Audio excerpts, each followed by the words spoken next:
आप देख रहे हैं सुनो पंजाब और मैं हूं आपका होस्ट ख्वाजा सलमान गनी। पाकिस्तान टीम की परफॉर्मेंस के हवाले से बात करेंगे और अवाम से जानेंगे कि क्या वजह है कि पाकिस्तान की टीम मुसलसल नाकामी का मुंह देख रही है। इसमें बाबर आजम की कप्तानी का मसला है या कोई और, इस पे अवाम के तासुरात जानते हैं। बाबर आजम तो खुद ठीक है, ये भी तो देखें ना, उनकी बात कोई चेंज ही नहीं, सुनते ही नहीं। किसी और को मौका देना चाहिए क्योंकि बाबर कप्तानी के साथ साथ अपनी बैटिंग के ऊपर, कप्तानी के साथ साथ उसकी बैटिंग ख़राब हो गई। चेंज कर देना चाहिए, शाहीन अफरीदी को आना चाहिए। टीम जो है, ग्रुपिंग जो टीम में हुई है, आपने देख ही रहे हैं, मीडिया में खबरें आ रही हैं, उसी वजह से हो रहा है सब कुछ। प्लेयर्स वो ना मेहनत अपनी खुद पूरी कर रहे हैं, लेकिन अब किस्मत ही जब साथ नहीं दे रही तो इसमें उनका क्या कसूर है। बाबर आजम बेसिकली अच्छा खिलाड़ी है, अच्छा कप्तान है, लेकिन उसकी कहीं मानी नहीं जाती। कुछ खिलाड़ी ऐसे हैं जो उसकी ना सही, मुझे लगता है कि उसकी रिस्पेक्ट नहीं करते या उसकी बात नहीं मानते। प्रेशर में आ जाता है वो, कैप्टनसी भी आगे लेके अपने पास, इसीलिए उसे चाहिए कि वो कैप्टनसी छोड़ दे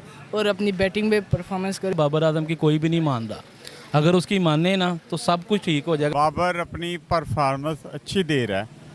असल मसला ये खिलाड़ियों में ना आपस में ना इत्तेफाकी पैदा हुई है। अगर ये मुनाफकत ख़त्म करें ना अपने, तो फिर इंशाल्लाह ताला पाकिस्तान से अच्छी टीम ही कोई नहीं पूरी दुनिया में। जी, ये थी अवाम की राय। अवाम में कुछ लोग ये कह रहे हैं कि बाबर आजम को अपनी कैप्टन की सीट से हट जाना चाहिए और अपनी बैटिंग की तरफ ध्यान देना चाहिए। इससे जो है टीम की जो है कारकर्दगी बेहतर होगी। आपकी क्या राय है इसके बारे में, नीचे कमेंट सेशन में बताएं। कैमरामैन जिशान के साथ आपका होस्ट ख्वाजा सलमान गनी, इजाज़त दीजिए। अल्लाह हाफिज़।